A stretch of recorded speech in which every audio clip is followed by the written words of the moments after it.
नमस्कार, मैं हूं आपके साथ प्रिया। आप देख रहे हैं TTN 24 न्यूज। आज की खबरों की शुरुआत कुछ बड़ी खबरों के साथ। जालना जिले से अभी ऐसा कोई उम्मीदवार देखने को मैं नहीं मिला। अवलिया 9 लोकसभा 14 विधानसभा लड़ेंगे, हमने अब तक नहीं देखा। लोकतंत्र की लड़ाई में 50 एकड़ खेती चली गई लेकिन कभी हार नहीं मानी। आपको बता दें कि समाज सेवा, किसान और मजदूरों के सवाल को हमेशा छोड़ दिया जाता है। इस तरह की बातें जो हैं वो कही गई हैं। शिक्षित बेरोजगार देश में भ्रष्टाचार और देशद्रोह के खिलाफ चुनाव लड़ेंगे, ये बातें बाबा साहिब शिंदे द्वारा कही गई हैं। और क्या कुछ कहना है इनका, आप भी सुनिए। नमस्ते। आपका TT9 24 राष्ट्रीय चैनल में आप देख रहे। अभी जालना में लोकसभा का जो इलेक्शन चालू है उसके ऊपर अभी चालू है। तो हमारे ग्रामीण विभाग से भी ऐसे उम्मीदवार है कि अभी तक आप ने उनका व्यक्तित्व तो देखा नहीं होगा। ऐसे उम्मीदवार आप जालना जिले में आप देख रहे हैं। तो आज हमारे चैनल पे उनका स्वागत है। TT9 24 राष्ट्रीय चैनल महाराष्ट्र का और राष्ट्रीय चैनल एक नंबर है। तो राष्ट्रीय चैनल में TT24 पे बाबा साहेब शिंदे 9 लोकसभा लड़ चुके हैं। अभी तक उनको शेतकरी और काश्तकार के अनेक प्रश्न उन्होंने लिए। अभी तक वो हमारे चॅनल पे आप देख सकते हो। मी आतापर्यंत 9 लोकसभा आणि 14 विधानसभा शेतकऱ्याच्या, सुशिक्षित बेरोजगाराच्या, भारतीय नागरिकाच्या विकासाच्या मुद्द्यावर लढवल्या. भारत हा कृषीप्रधान देश आहे. भारताचा सर्वात मोठा उद्योग शेती आहे. पण स्वातंत्र्यापासून ह्या धंद्याला उतरती कळा लागलेली आहे.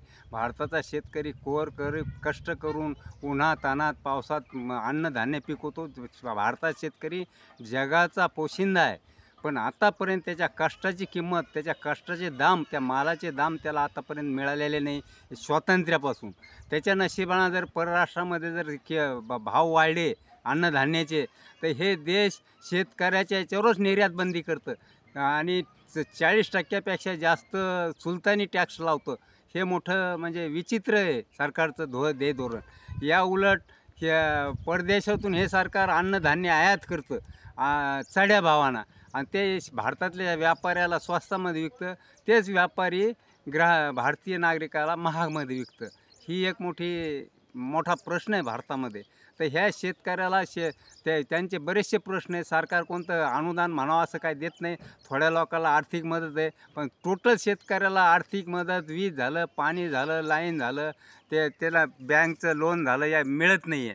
आणि त्याच्यात शेतीला भाव नसल्यामुळं शेतकऱ्याला प्रत्येक पावलापावलावर काटे आहे. त्याचं जीवन जगणं कठीण झालेलं आहे, जीवन चालणं मुश्किल झालेलं आहे. तो आत्महत्या करून राहिलेला आहे. ते आतापर्यंत भरपूर लोकसभा बघितल्या आणि तुमच्यासारखा उमेदवार आणि स्वार्थी आणि शेतकऱ्याचे प्रश्न उचलून धरणारा उमेदवार बघितला. पण आतापर्यंत केंद्र सरकारमध्ये जे लोकसभेचे उमेदवार राहतात, खासदार, आतापर्यंत ते असे शेतकऱ्याचे प्रश्न उचलत नाही आणि शेतीसाठी हमी भाव हा जाहीर का होत नाही? हे म्हणजे याच्यात कसं आहे, भारतामध्ये स्वातंत्र्यापासून हे जे लोकप्रतिनिधीच मुळात चांगले निवडून जात नाही. हेच आता तुम्ही बघता मीडियामध्ये, पेपरमध्ये, तर याच्यातले किती मर्डर केस आले, अर्ध्याच्या वर लोक याच्यात सगळे गुन्हेगार आहे. आणि हे गुन्हेगार असल्यामुळे यांचं देश सेवा करावा किंवा लोकांचं सेवा करावं यांचे हेत नसतं. यांना फक्त घरं भरायची असते. हे बघा, कोणताही व्यक्ती ज्यावेळी राजकारणात येतो, तो म्युन्सिपाल्टीपासून मेंबर, कोणता मेंबर, आमदार असो, खासदार असो, त्याची काही दिवसात उभा राहतो, त्यावेळेला भीकमाग उभा राहतो. आणि काही दिवसामध्ये त्याची एवढी अनलिमिटेड प्रॉपर्टी होती की तिचे काय हात नाही, त्याला ठेवायला जागा नाही. पण याच्यावर नियंत्रण नाही आहे. फक्त ईडी कोणावर चालते? विरोधकावर. जे खरं बोलते त्याच्यावर ईडी चालते. याच्यावर नियंत्रण पाहिजे. गव्हर्नमेंटच भ्रष्ट आहे. आता मागे बघा, 100 किलो CBIचं सोनं गेलं चोरीला. हे गव्हर्नमेंट आहे का? आता मागं त्या वीरप्पांना एवढं तीन राज्यामध्ये हे केलेलं आहे, राज्य केलेलं, हे गव्हर्नमेंट येतं का त्यावेळेला? हे मोठं म्हणजे भ्रष्टाचार चाललेला आहे, देशद्रोह चाललेला आहे. खऱ्या माणसाला ह्या देशामध्ये जीवन जगणं कठीण झालेलं आहे.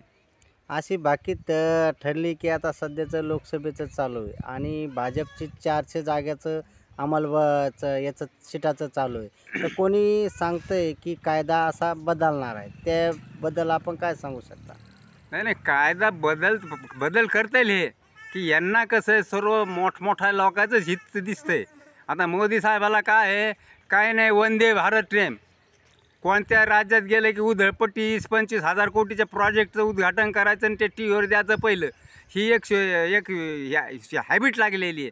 आता हे देशावर कर्ज आहे. मी म्हणतो विकास करा, खर्च करा, पण जिथं आवश्यक आहे तिथं करा. अनावश्यक गोष्टीवर खूप खर्च होऊ राहिलेला आहे. इथं भारतातले शेतकरी जवळ 30 कोटीपेक्षा शेतकरी, अर्धे गोरगरीब लोक अर्धपोट उपाशी राहतात.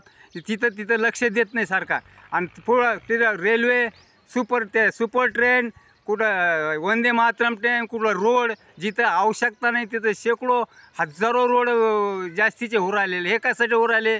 फक्त यांना याच्यातून बेनिफिट मिळतं, यांचे कार्यकर्ते खुश होते, यांना ते यांच्या कार्यकर्त्याला एक गुत्ता देते, त्याच्यात सर्व त्यांचं ॲडमिनिस्ट्रेशन चाललेलं आहे. असं आहे.